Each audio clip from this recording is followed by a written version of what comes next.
So I'm with Professor Avi Weiss from the Taub Center. Now, what is the Taub Center, Avi? Yeah. The Taub Center is a think tank, basically. It's a completely nonpartisan think tank which deals in all the important socioeconomic issues that face Israel. We deal with health, education, welfare, labor markets, macroeconomic policy. Our ultimate goal is to pick up a mirror before decision makers, have them take a good hard look at what's happening, and for everybody to basically be on the same page with respect to data. We are data driven. We do all our analyses at an academic level. We have people who do really professional econometric work with respect to the data in order to see what's going on.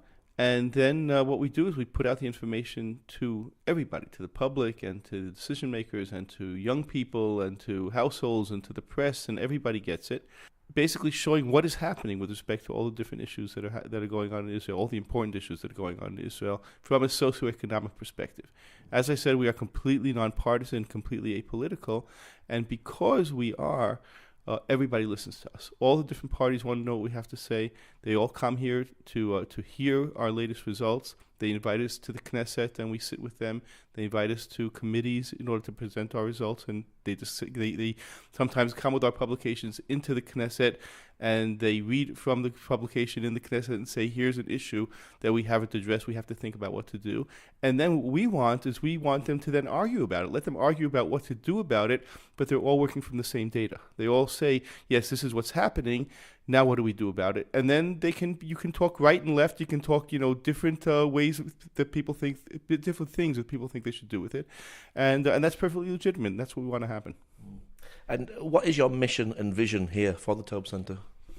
Our mission is to make Israel a better place for its citizens. It's basically that it's really, really simple. But that could include everything. It can include things like growth on the one hand, and it can include things like poverty levels and income inequality on the other hand.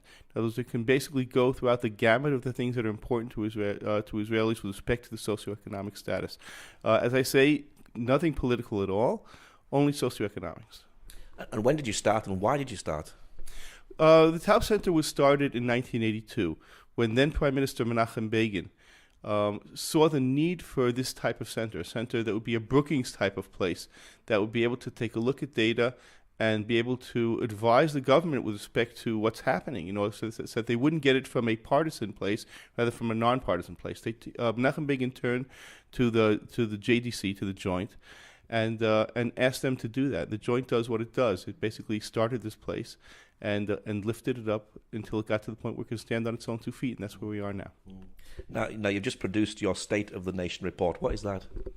It has two different parts. Most of it is a collection of brand new pieces of research that we've done during the past year or so, and it presents those. I think there are 12 original papers that show different issues with respect to what's going on in Israel. Each one is a small view of a specific issue, okay, but very, very comprehensive view, but a view of a specific issue. We also have, aside from that, we have introductions to each of our sections on labor and macro, on health, on education, on welfare, written by our policy chairs, which basically give an overview of the important things that have happened in the last year or so in their field. So let's have a look at one or two of the subjects that you've covered. Gender differences in the labour market. Tell us a bit about that. Oh, well, that's always a very, very big issue. And the thing is that there's too much populism going on when people discuss the issue of gender wages, because for the most part, people do it wrong. What they do is they basically say, what's the average wage that a woman is earning? What's the average wage that a man is earning? The difference is the gender wage. What's wrong with that? What's wrong with that is that let's start with the fact that a very much higher percentage of women work in part-time jobs and not in full-time jobs, so their salary is going to be lower. Even when they're working in full-time jobs, the number of hours they work on average is significantly smaller. That's also going to affect what they earn. In addition, the types of occupations that they're doing are very, very different, and the types of education that they have are very, very different. And all of these things affect the wages, and sometimes it affects in one direction, and sometimes it affects in the other direction. But if you really seriously want to talk about wage differences, what they really are. In other words, what somebody with the same ability, with the same training, with the same experience will a woman and a man get a different wage, then you have to be able to neutralize all of those effects. So we did a piece of work that neutralized all of those effects, and you go from a gap between the men and women of over 30% down to about 5-6%. You suddenly see, okay, well, maybe even at 5-6%, maybe that's just things we don't know how to explain, but things look completely different. So that's just that one. But you know what? It brings out a very important point, and that's that in general, when you're looking at data, you're looking at numbers, then you have to know how to look at them.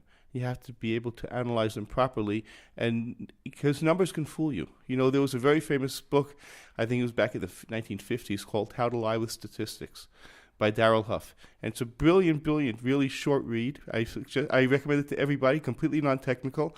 Wonderful book. It'll probably take, a good reader half an hour to read, and it's really enlightening with respect to the types of games that people play with statistics. And public welfare expenditure, how is that going?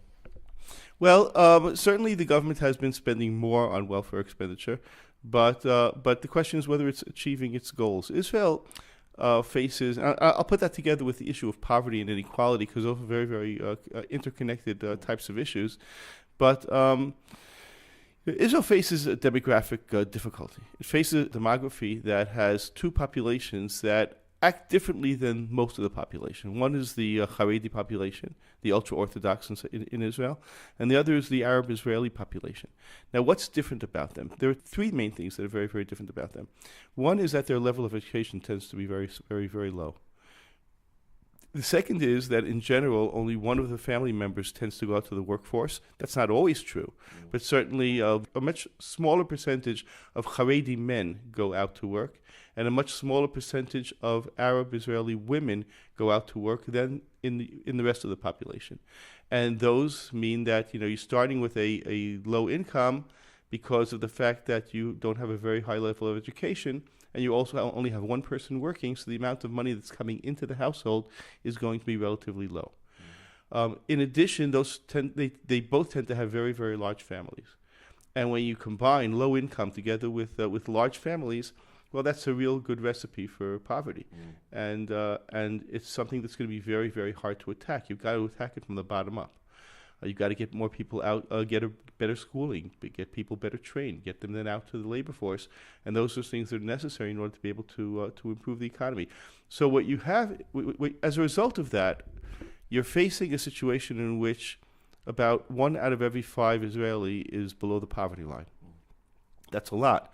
When you take a look at the OECD on average, the developed countries on average, it's somewhere around 10 to 11%.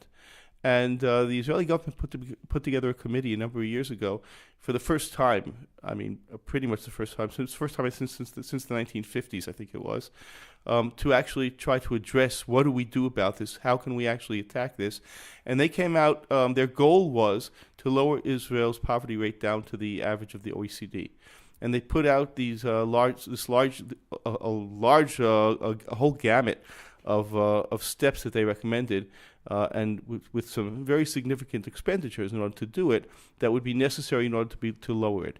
The Israeli government has been doing some of it, hasn't been doing all of it.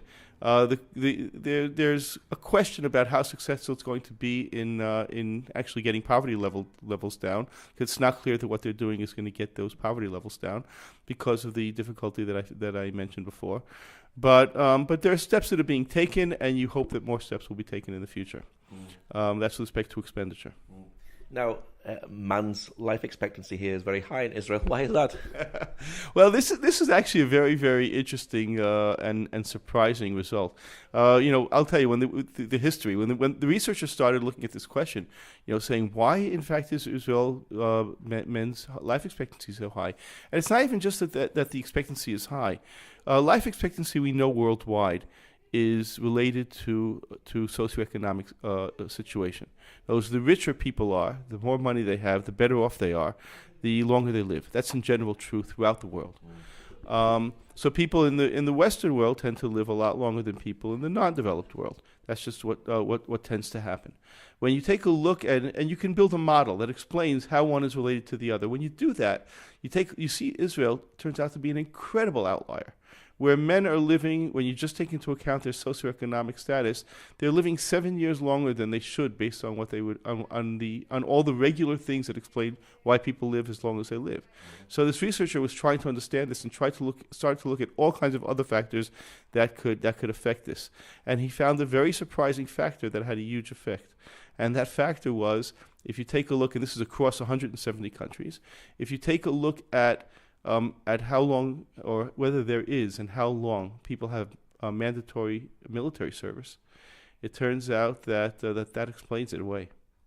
That it's actually, and nobody knows, it may be just some type of correlation. It may be happening, because of something else that we're not able to see. But the researcher actually went and tried to verify this through a lot of different types of things, like taking a look of what type of diseases Israeli men get, differences between men and women in Israel. For instance, differences between men and women in Israel is one of the smallest in the world. The differences between the Jewish men in Israel who serve in the army and the Arab Israeli men who do not serve in the army, and you see all of these things corroborate the story that say that something is going on there. That when you have this military service, it is actually turning out to be correlated with longer life. And it's possible that it has to do with people getting into better exercise regimen. Maybe what you do when you're young has an effect on you for a very long time. Maybe you get into a habit of taking better care of yourself. Maybe the reserve service that you do every year helps you stay in better shape. Whatever it is that's going on here, there is that correlation between the two, which is very significant. How is Israel's economy? Is it growing? Israel's economy has been growing over the past 2 years. It's been doing very well. But if you take a look over a longer period, like the last 5 or 6 years, the growth rate in Israel has not been very high. But the past couple of years have been good. But you can always hope that continues. But right now, Israel does not look like it's on a very large growth path. A lot of Israel's growth has come from expansion of the number of people who are working. And that's something that can't go on forever. Israel, if it wants to continue to grow quickly, if it wants to go back to growing as quickly as it has in the past, it needs to take a lot of other types of steps, like investing a lot in infrastructure and investing in capital. In particular, this is a personal opinion, investing in capital in low-tech industries is very important. Israel invests an incredible amount in high-tech industries. You hear about the startup nation of Israel. But the low tech is really lagging way behind, and if you would invest more there, I think you could actually do a lot. How is education in the schools? Again, Israel has invested a lot in education. The amount of expenditure has gone up very, very significantly. There's been a large move to decrease class sizes inside of Israel, which people have thought is very important. I'm not sure that that's true. In fact, one of our papers talks about that issue and actually shows that it's not particularly true. But Israel has increased expenditure in classrooms. There's always more to do. But education, of course, is the basis. It's what we need. What about healthcare? I've always imagined that the healthcare in Israel has been very, very good. Is it very good? Healthcare in Israel, well, in general, Israelis are very happy with their healthcare for the most part. With that, there's a problem that's at the local clinic level. People are very, very happy with what they get. The problem is when you get to the hospital level, there seems to be a shortage of hospital beds. The number of hospital beds you need needs to be bigger. The number of nurses you need needs to be bigger. And as a result, waiting times tend to be long. And that's problematic. Do you enjoy collecting all this data? Oh yeah, first of all, I love data, and certainly I enjoy what's being done here. We have an incredible group of researchers, in particular. It's not just the senior people, but the young people are incredible researchers. They're wonderful people and great staff. The whole place is just jumping all the time, and everybody who works here is really, really fantastic. So that in itself makes it very, very enjoyable. And when you're able to collect data that can actually have a real impact on the Israeli economy, well, that's really important. Early this year we had legislation that was passed pretty much directly from a piece of research that we did.